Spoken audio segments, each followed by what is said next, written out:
My name is John, and I'm biracial, and now this feels like a weird support group.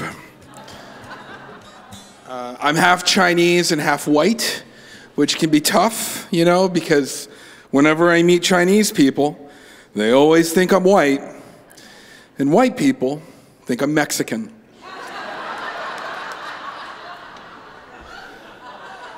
I grew up in the 1980s, and I was a chubby little boy, and they used to call us husky boys back then.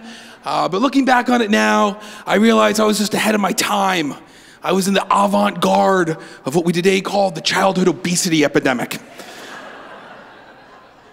And I knew I was overweight because my father was from mainland China, and Chinese people are very blunt. My father would ask me such self-esteem boosting questions as,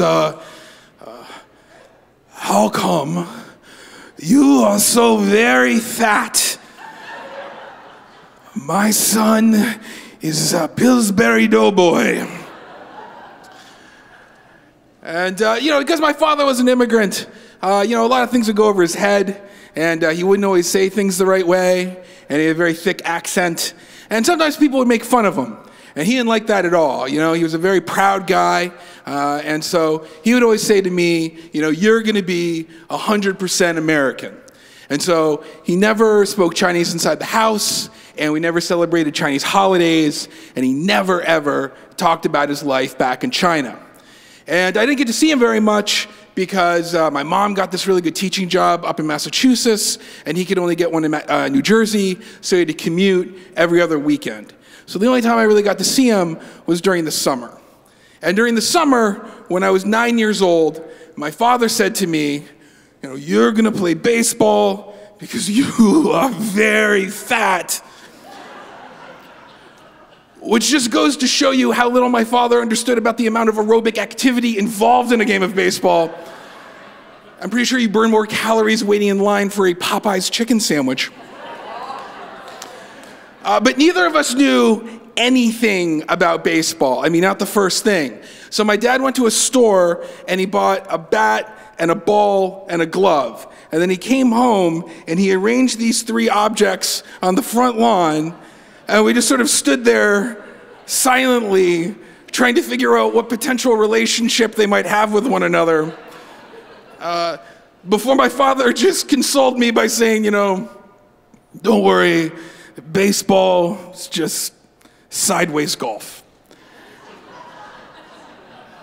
And I was like, I've never played golf before. He's like, just put on the glove. And so the two of us then attempted to throw the ball back and forth in what I think can only be described as the saddest, clumsiest father-son catch of all time. And the next day, without any warning, my father took me to something called skills assessment, which was like tryouts for Little League. And if you were 9 or older, you could play in Little League. But the coaches saw me take 3 pitchers in the batter's box, and they yelled out, T-shirt league. And T-shirt league was like the minor league for Little League. It was for like 8 and 9-year-old kids that weren't ready for Little League. So the coaches were the pitchers, and they would gently toss the ball at the kids so they get practice hitting.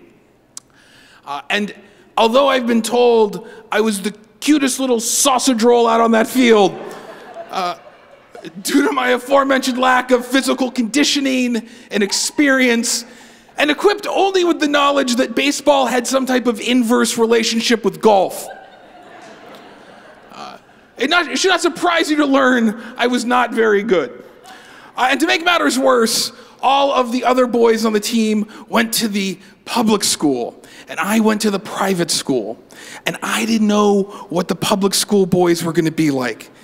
But I quickly learned that the public school boys did not share my unbridled enthusiasm for scratch and sniff stickers.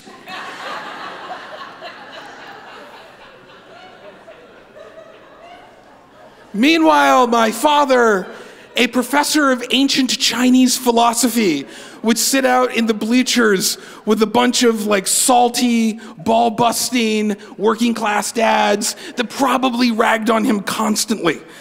I mean, my dad had no idea how to fit in. He would wear these like plaid polyester golf pants and a driving cap.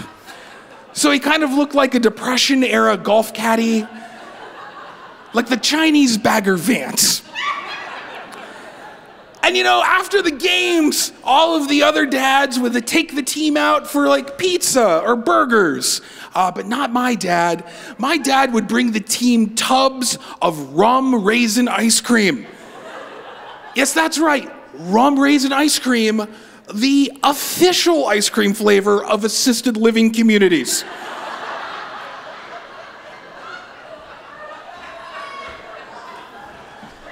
But my dad desperately wanted to understand baseball. He would watch Boston Red Sox games with his nose pressed against the TV set, trying to understand what in the hell was going on. And as far as he could tell, there were two important players on the Boston Red Sox, Roger Clemens and Dwight Evans. And so he would stand on the periphery of the other dads, and he would just like wait for an opportunity. And out of nowhere, he'd just go, Dwight Evans. And the other dads would be like, what about him? And my dad would be like, Dwight Evans is very good at baseball. And like, that's it. That was like all the guy talk he had. And over that summer, all of the other kids were getting better and better at baseball because their dads were showing them things like how to throw a ball in the general direction you intended and how for your sphincter not to clench if a ball's hit at you. But my dad couldn't help me with any of that stuff, you know? So when I did play, they would put me out in the outfield. But mostly the coach would tell me, John, I've got an important job for you to do. I need you to go sit on that bench over there so it doesn't fly away. Hold on tight. And so for the rest of that summer, my dad would sit on the bleachers and his son would sit on the bench, and the two of us endured public humiliation 9 innings at a time. But after that first season, I was relieved because I thought it was over. But then, that October, the Boston Red Sox, who had not won a championship in 72 years, famously lost the 1986 World Series when Boston's first baseman, Bill Buckner, let a slow-moving ground ball roll between his legs. And a palpable wave of depression swept across the entirety of New England, with the exception of one man, my father, who now realized he could start a 20-minute-long conversation with any other man simply by saying, "Oh, Bill Buckner."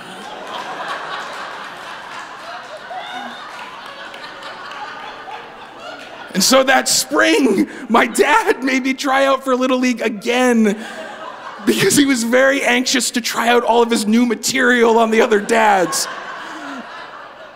And although I was now 10 years old and technically too old for the T-shirt league, the coaches decided to make a special exception just for me. So I was now the biggest kid in the T-shirt league. So big, in fact, I no longer fit in the T-shirt league T-shirt. And I was forced to play every baseball game with an exposed midriff, which is like a nightmare scenario for a fat boy. Because like my stomach would like hang out over my shorts, and the only way to fix it was to like hike them up over my stomach, but that would expose the top of my butt, so that I'd have to give myself a wedgie, and this cycle would just continue. So I wasn't so much playing baseball as just sawing my crotch in half.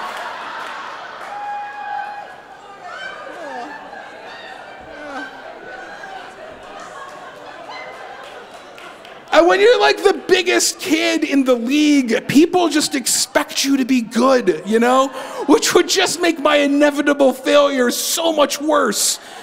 It was like being the Babe Ruth of the T-shirt league without all the trappings of talent or success. But my father was having better luck, you know? I remember one day after a game, I had to stand around in a parking lot while he finished explaining to another dad that Bill Buckner needed to be more like Dwight Evans. But after that second season, I knew I was in a lot of trouble because I knew my dad had baseball fever and he was going to make me try out for Little League the next spring. And I knew that I wasn't going to make it on a Little League team because that winter I gained over 20 pounds as a direct result of the introduction of the Cool Ranch Dorito.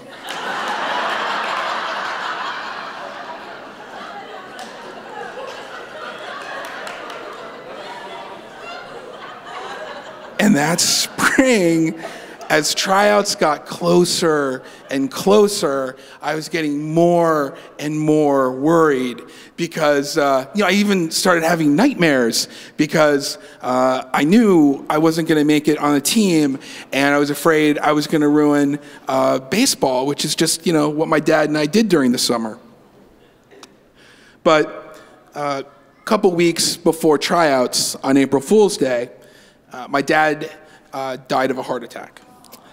And because I didn't have anyone to take me to Little League practice or anything, I never played baseball ever again.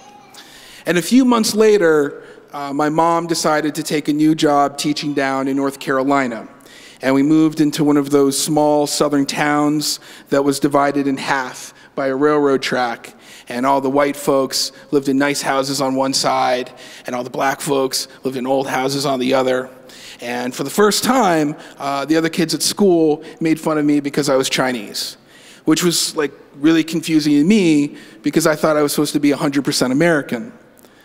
And when I was 16, my mom started telling me stories about my dad's life in China and about how I was descended from Chinese aristocracy, and that my grandfather was this super wealthy landlord in China, and he had 20,000 tenant farmers that lived underneath him, and how my father, when he was 16 years old, was a colonel in Chiang Kai-shek's army against Japan, and how he converted to become a Catholic priest after my uncle, who was a singer in the Peking Opera, died of an appendicitis. And when the communist army was about to invade their town, my grandparents, fearing they would execute their only living son, literally paid my father's weight in gold to get him on the last plane from Beijing to San Francisco. And, I've never really understood why my dad never told me those stories. And, look, I don't really know why my dad didn't want me to be too Chinese, just like I don't know why I still watch baseball games, considering I never made it out of the T-shirt league. But I do know this. Earlier this year, Bill Buckner died. And they kept replaying those clips from the 1986 World Series. And I think it's pretty safe to say that when they see that ground ball go between Bill Buckner's legs, I'm the only Red Sox fan you'll ever meet that feels a little happy. Thank you.